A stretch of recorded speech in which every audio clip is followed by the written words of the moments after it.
شريك له وأشهد أن محمدا عبده ورسوله أما بعد فأعوذ بالله من الشيطان الرجيم بسم الله الرحمن الرحيم ما آتاكم الرسول فخذوه وما نهاكم عنه صدق الله العظيم وصدق رسوله النبي الكريم ونحن على ذلك لمن الشاهدين والشاكرين والحمد لله رب العالمين۔ دوستو اور بزرگوں، اللہ رب العالمین کی مطہر منور کلام میں سے کچھ حصہ تلاوت کیا ہے۔ دعا فرمائیں اللہ رب العالمین صحیح عرض کرنے کی توفیق نصیب فرمائے۔ اس کے بعد اللہ رب العالمین پوری کائنات کو عمل کرنے کی توفیق نصیب فرمائے۔ جو آیت پاک تلاوت کی گئی، اس میں اللہ رب العالمین نے یہی حکم دیا ہے کہ میرا رسول جو تمہیں دے دے وہ لے لو، جس سے تمہیں روکے رک جاؤ۔ نجات کا معیار بھی یہی ہے کہ جو اللہ کا نبی دے دے اس کو لے لیا جائے، جس سے اللہ کا نبی منع کرے آدمی منع ہو جائے، کوئی ہیلا بہانہ نہ بنائے۔ جب یہ کہا جاتا ہے کہ جی قرآن و احادیث میں کہاں منع آئی ہے اس چیز کی، تو یقیناً یہ جملہ غلط کہا جاتا ہے۔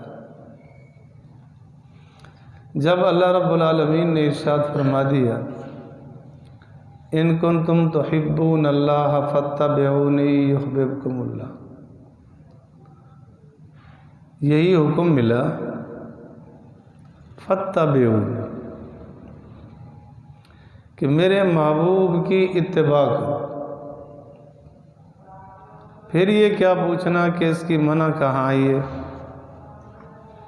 کہ جب نبی علیہ السلام نے ایک چیز کی ہے تو بس کر گزرنا چاہیے، لیکن یاد رکھیں احکامات میں تبدیلی آتی رہی۔ مثلا نماز میں پہلے سلام کلام جائز تھا، جو آدمی آتا آ کے کہتا السلام علیکم، نماز پڑھنے والا جواب دیتا تھا وعلیکم السلام۔ وہ پوچھتا تھا کہ کتنے رکعتیں ہو گئیں، تو آگے والا نماز میں ہی جواب دیتا کہ اتنے ہو گئے، لیکن بعد میں یہ حکم ختم ہو گیا۔ تو اتباع کا معنی یہ ہوگا کہ حضور علیہ السلام نے ایک عمل کیا ہو اور آخری دم تک کرتے رہے ہو، منع نہ ہوئی، عمل چھوڑ نہ دیا گیا۔ تو حضور علیہ السلام کا عمل، آپ کا فرمان وہ چلے گا۔ ایک مثال یہ کہ آپ علیہ السلام مکہ سے مدینہ منورہ تشریف لے گئے تو 16 یا 17 مہینے آپ علیہ السلام نے بیت المقدس کی طرف منہ کر کے نماز پڑھائی۔ اب بعد میں آپ علیہ السلام آخر تک بیت اللہ کی طرف منہ کر کے نماز پڑھاتے رہے، تو اب یہ عمل سنت ہو کہ حضور علیہ السلام نے جس عمل کو دائمی اور ہمیشہ کیا ہو وہ سنت ہے۔ احادیث مبارکہ تو ساری احادیث مبارکہ جو حضور علیہ الصلوۃ والسلام کے منہ مبارک سے نکلی وہ حدیث ہے اور آپ کا فرمان ہے، لیکن کچھ چیزیں آپ علیہ الصلوۃ والسلام نے بطور ضرورت کے فرمائیں، تو وہ جب ضرورت پڑے گی پھر وہ عمل کیا جائے گا، اور جب ضرورت نہیں ہے تو اس پہ نہیں، سنت پہ عمل کیا جائے گا، ضرورت پر نہیں، سنت۔ مثلاً آپ علیہ الصلوۃ والسلام کو ضرورت پیش آئی کہ بیٹھ کے جگانی تھی، تو آپ علیہ الصلوۃ والسلام نے کھڑے ہو کر پیشاب مبارک فرمایا، یا جگانی تھی، یا جگہ گندی تھی، یا آپ علیہ الصلوۃ والسلام کے گھٹنے مبارک میں کوئی تکلیف تھی، مختلف محدثین نے جواب دیے۔ اب آپ علیہ الصلوۃ والسلام نے کھڑے ہو کر پیشاب مبارک فرمایا ہے، اب اس کو سنت نہیں کہتے۔ حضرت عائشہ رضی اللہ تعالیٰ عنہ فرماتی ہیں کہ اگر تمہیں کوئی کہے کہ آپ علیہ الصلوۃ والسلام کھڑے ہو کر پیشاب مبارک فرماتے تھے، نہ مانو، اس لیے کہ گھر میں آپ نے کبھی ایسا کیا ہی نہیں، تو ضرورتاً جب کیا۔ حضرت عمر رضی اللہ تعالیٰ عنہ بھی فرماتے ہیں کہ جب سے میں اسلام میں آیا آپ علیہ الصلوۃ والسلام کو کھڑے پیشاب کرتے نہیں دیکھا، تو وہ ایک ضرورت ہے، حدیث میں تو آ گیا کہ ایک ضرورت کے موقع پر اگر کوئی آدمی ٹانگ ٹوٹی ہے، بیٹھ نہیں سکتا، کمر میں ایسا مسئلہ ہے، بیٹھ نہیں سکتا، کسی عارضے کی وجہ سے اب وہ بیٹھ نہیں سکتا، کھڑے ہو کر پیشاب کر دے، پھر بھی وہ محروم نہیں، حضور کا ایک عمل مل گیا، ایک عمل ضرورت کا مل گیا۔ تو آپ علیہ الصلوۃ والسلام کی یہ حدیث پاک موجود ہے، لیکن ضرورت کے موقع۔ سنت عمل یہ ہے کہ آپ علیہ الصلوۃ والسلام نے ہمیشہ بیٹھ کر پیشاب مبارک فرمایا ہے، تو اس پر عمل ہمیشہ ہوگا، ہمیشہ اس پہ عمل کیا جائے گا۔ اسی طرح آپ علیہ الصلوۃ والسلام نماز پڑھ رہے تھے تو حضرت زینب رضی اللہ تعالیٰ عنہ کی بیٹی حضرت امامہ وہ آئیں اور آپ علیہ الصلوۃ والسلام کے کندھے پہ چڑھ گئی۔ آپ علیہ الصلوۃ والسلام جب اٹھے تو اس کو اٹھا رکھا کندھے میں، جب رکوع کرنے لگے تو آرام سے پکڑا اور نیچے کھڑا کر دیا، رکوع سجدہ کیا، پھر جب اٹھے تو پھر بٹھا دیا۔ سبحان اللہ۔ اب اس میں آپ علیہ الصلوۃ والسلام کا عمل تو مل گیا، لیکن کیا آپ علیہ الصلوۃ والسلام ہمیشہ آخر تک ایسے ہی کرتے رہے؟ نہیں، ایسا نہیں۔ تو آپ علیہ الصلوۃ والسلام نے کندھے پہ اٹھایا، کیا حکمت تھی؟ کبھی ایسا موقع آ جائے کہ بچے کے ظاہری کپڑے بدن ناپاک نہیں، وہ آیا اور چڑھ گیا تو نماز نہیں ٹوٹے گی، یہ ایک ضرورت ہے کہ ضرورتاً کبھی ایسا ہو گیا تو یہ حدیث پاک تو ہے، لیکن اس کو ہم سنت نہیں کہیں گے۔ ایسا نہیں ہے کہ آپ علیہ الصلوۃ والسلام کا معمول مبارک تھا جب بھی آپ نماز پڑھتے کسی بچے کو اٹھاتے ایسا نہیں۔ تو اس حدیث پاک پہ عمل کیا جائے گا کہ آپ علیہ الصلوۃ والسلام ہمیشہ یوں ہی نماز پڑھتے تھے کہ بچوں کو نہیں اٹھایا، اور مسئلہ کہ اگر کوئی بچہ آیا، اس نے اس کو پکڑا، پیچھے ہٹایا، پھر آیا، پھر ہٹایا، پھر آگے کیا، پیچھے کیا، تو یہ عمل ایک رکن میں 3 مرتبہ ایسا ہو گیا تو اس کو عمل کثیر کہتے ہیں۔ اس سے نماز ٹوٹ جائے گی، اس سے نماز ٹوٹ جائے گی۔ بچہ آیا، سامنے بیٹھ گیا، اس کو ہٹا دیا گیا، اس سے کچھ نہیں۔ چڑھ کے بیٹھ گیا گود میں، ناپاک کپڑے نہیں ہیں، نماز ہو جائے گی۔ تو اب یہ حدیث پاک میں تو عمل موجود ہے۔ اب ایک مرتبہ کا واقعہ ہے کہ آپ علیہ الصلوۃ والسلام لیٹے تھے، حضرت حسن رضی اللہ تعالیٰ عنہ آپ علیہ الصلوۃ والسلام کے سینے مبارک پر بیٹھے تھے۔ یہ بھی آپ کے علم میں ہو کہ جب آپ علیہ الصلوۃ والسلام نے دنیا سے رحلت کی، دنیا سے آپ تشریف لے گئے، اس وقت حضرت حسن کی عمر 7 سال تھی، حضرت حسین کی 6 سال تھی، بچپنا تھا۔ آپ علیہ الصلوۃ والسلام کے سینے مبارک پر بیٹھے تھے تو پیشاب خطا ہو گیا۔ آپ علیہ الصلوۃ والسلام کے سینے مبارک پر بھی گیا، پیٹ مبارک پر بھی گیا۔ اب یہ حدیث پاک میں ہے،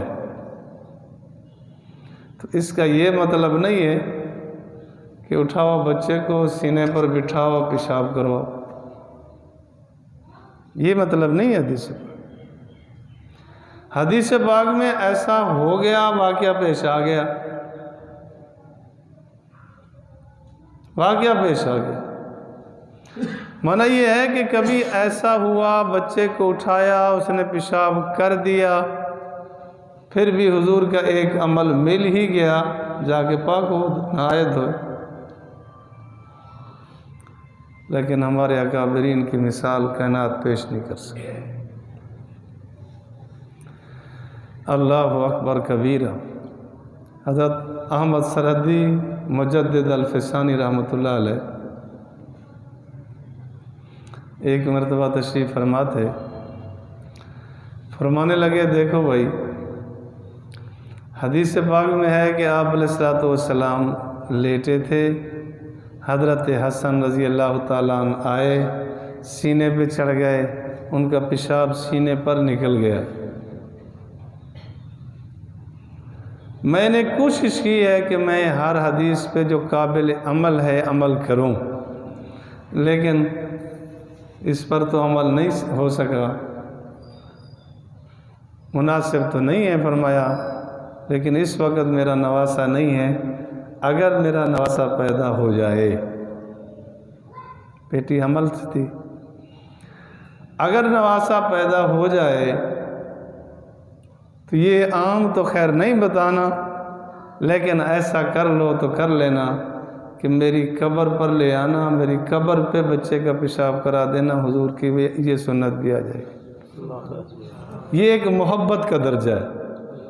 اس کو یہ نہیں کہیں گے کہ یہ سنت عمل ہے کہ آپ علیہ الصلوۃ والسلام نے اس لیے کیا تھا۔ اب یہ حدیث پاک میں تو آیا، لیکن اس کو سنت نہیں کہیں گے کہ یہ ہمیشہ کا عمل تھا، آپ کرتے رہے۔ تو سنت عمل وہ ہے جس کو آپ علیہ الصلوۃ والسلام نے ہمیشہ کیا ہو، ہمیشہ کیا۔ اب حدیث پاک میں یہ بھی آیا ہے کہ آپ علیہ الصلوۃ والسلام نماز پڑھا رہے تھے، صحابہ حضور علیہ الصلوۃ والسلام کے پیچھے نماز پڑھ رہے تھے، جوتے پہن کے پڑھ رہے تھے۔ ہمارے ہاں تو بڑا مسئلہ ہے، جوتا پہن کے نماز پڑھ رہے تھے۔ جوتا پہن کے اگر کسی نے نماز پڑھ لی نماز ہو جاتی بشرطے کہ پاک۔ لیکن مسئلہ یہ ہے کہ سجدے میں تشہد کی کیفیت میں سنت کے مطابق پاؤں موڑنا مشکل ہو جائے، یہ بند جوتا ہے۔ خیر، آپ علیہ الصلوۃ والسلام جوتا مبارک پہن کے نماز پڑھا رہے تھے، صحابہ جوتے پہن کے نماز پڑھ رہے تھے۔ آپ علیہ الصلوۃ والسلام نے نماز میں جوتا نکال دیا، صحابہ نے بھی نماز میں جوتے نکال دیے۔ وہ ہمارے طرح تو نہیں تھے نا کہ کیوں، کس طرح، کیا ہو گیا۔ صحابہ تو عمل والے لوگ، تابعدار لوگ تھے۔ تو صحابہ کرام نے بھی جوتے نکال دیے۔ آپ علیہ الصلوۃ والسلام جب نماز سے فارغ ہوئے پتہ چلا کہ صحابہ نے بھی جوتے نکال دیے۔ آپ علیہ الصلوۃ والسلام نے فرمایا کہ تم نے جوتے کیوں نکالے؟ عرض کیا اللہ کے رسول آپ نے جوتا نکال دیا، ہم نے بھی نکال دیا۔ حضور علیہ الصلوۃ والسلام نے فرمایا تو میں نے تو جوتا اس لیے نکالا کہ میرے پاس وحی آئی کہ جوتے کے نیچے ناپاکی لگی ہے، اتار دو۔ تو آپ کو تو ایسی اطلاع نہیں آئی، انہوں نے کہا ہم نے تو آپ کو دیکھا تھا۔ تو اب حدیث پاک میں یہ آ گیا کہ آپ علیہ الصلوۃ والسلام جوتا پہن کے نماز پڑھ رہے تھے، لیکن آپ علیہ الصلوۃ والسلام کا ہمیشہ کا یہ عمل نہیں تھا۔ اب یہ معنی نہیں ہے کہ جب آؤ جوتا پہنے اور اس سے نماز شروع کرو۔ آپ علیہ الصلوۃ والسلام کا دائمی عمل یہ تھا کہ جوتے کے بغیر پڑھتے تھے۔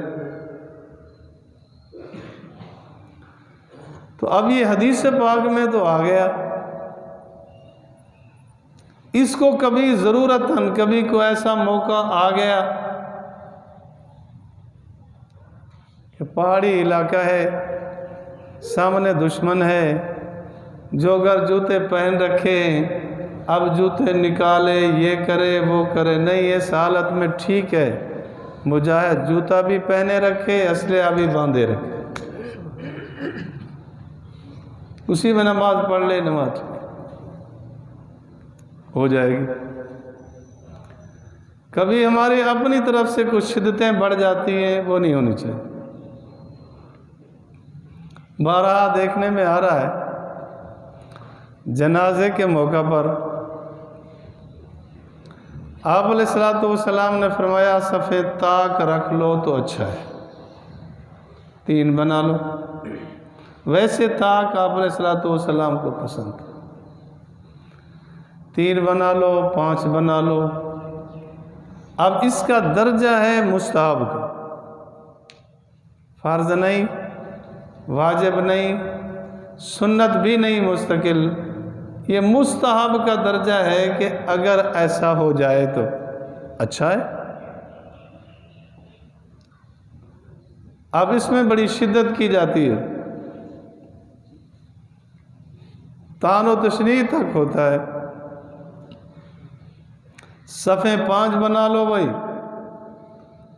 اتنے تک بھی لفظ سننے میں آئے کہ اگر 4 ہیں تو کہنے والا کہہ رہا ہوتا ہے بڑے بے وقوف ہیں، 3 بنانی تھی یا 5 بنانی تھی۔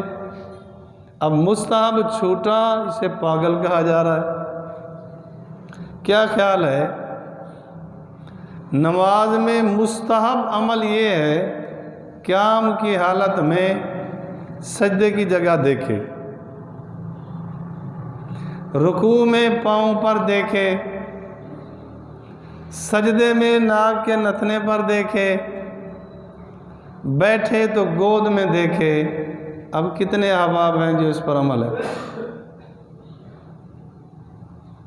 100 میں سے 2-4، باقی سب کا یہ مستحب عمل چھوٹا ہوا ہے، کتنے پہ ڈانٹ پڑ رہی ہے؟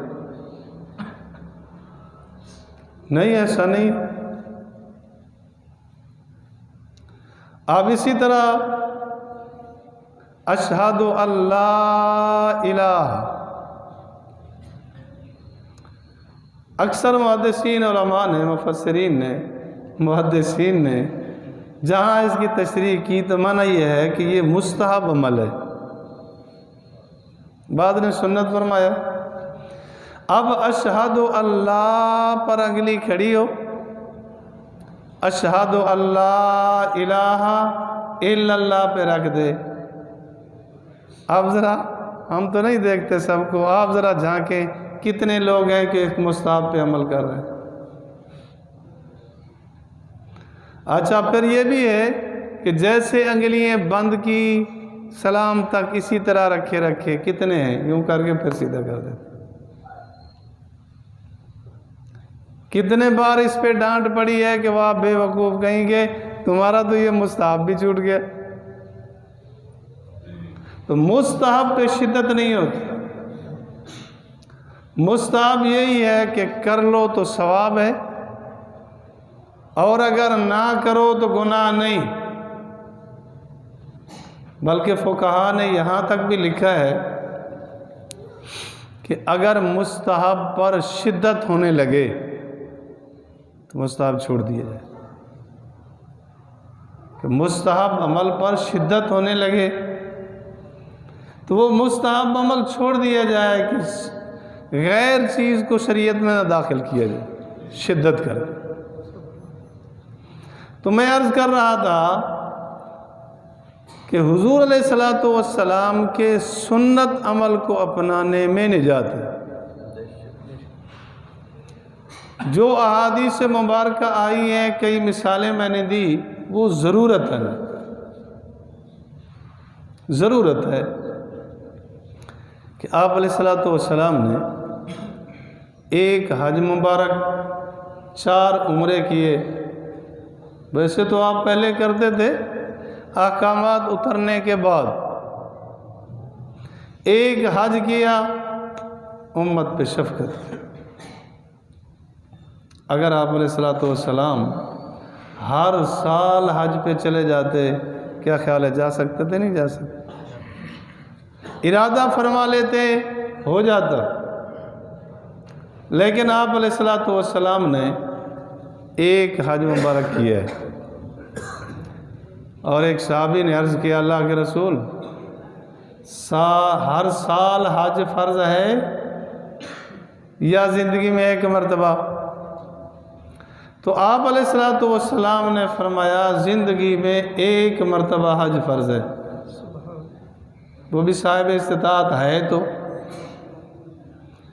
ساتھ ہی فرمایا، اگر میں کہہ دیتا ہر سال تو ہر سال فرض ہو جاتا، یہ تو امت کی رعایت۔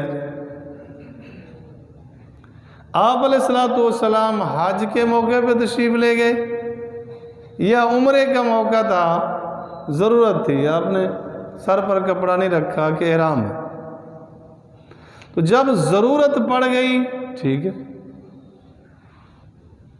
تو ضرورت میں الضرورات تبیح المباحات، جب ضرورت پڑ جاتی ہے تو گنجائشیں نکل آتی۔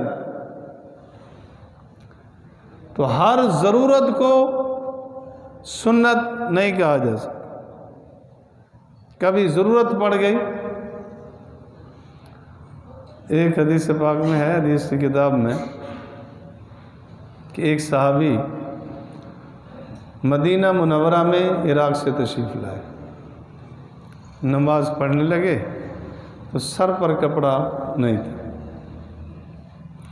تو جب نماز پڑھ رہے تھے تو دیکھنے والے حیرت کی نگاہوں سے دیکھ رہے تھے۔ تو کیا خیال ہے، جہاں ایک عمل سب کر رہے ہوں اس کو حیرت سے دیکھا جاتا ہے؟ ایسا نہیں ہوتا۔ جو ابھی پیش آیا اور عجیب سا پیش آیا، اس کو حیرت انگیز نگاہوں سے دیکھا جاتا ہے۔ تو جب انہوں نے سلام پھیرا تو ایک صحابی نے عرض کیا حضرت جی سر پہ کپڑا تو نہیں تھا، سر پہ کپڑا نہیں تھا۔ کیا فرمایا تیرے جیسے بے وقوف کو سمجھانے کے لیے میں نے ایسا کیا ہے کہ کبھی کپڑا نہ ہو تو یوں بھی ہو جاتی ہے۔ اب جماعت میں سے جتنا لوگ کپڑا نہ پہنے شاید حیرت نہ سمجھی جائے، امام اگر ننگے ساتھ پڑھا دے تو سارے حیران کن نگاہوں سے دیکھیں گے۔ تو کیا خیال ہے، امام کے لیے شریعت اور ہے، جماعتیوں کے لیے اور ہے؟ اس کے لیے سنت دائمہ ہے، ان کے لیے کچھ بھی نہیں۔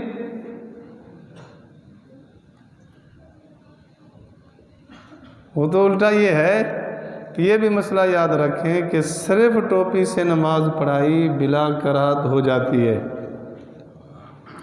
بعض جگہ سننے میں یہ الفاظ بھی آتے ہیں، حیرانگی ہے جی امام صاحب نے پگڑی تو باندھی نہیں۔ اگر پگڑی باندھ کے نماز پڑھنا سنت عمل ہے، آپ علیہ الصلوۃ والسلام نے باندھی ہے تو سب باندھے، صرف امام کے لیے کہ سنت ہے، مقتدیوں کے لیے نہیں۔ آپ علیہ الصلوۃ والسلام نے پگڑی مبارک باندھی، ہمارے لیے قابل عمل ہے، لیکن آپ علیہ الصلوۃ والسلام ہوں یا مکہ میں کوئی ہو سارے پگڑی باندھتے تھے۔ ابو جہل تک پگڑی باندھ کے چلتے تھے، ننگے سر نہیں ہوتا تھا۔ ہمارے معاشرے میں بھی ایسے ہے، 25 سے 30 سال پیچھے چلے جاؤ تو اگر بستی سے کوئی نوجوان ننگے سر گزر جاتا تو کہا جاتا بڑا بے حیا ہے،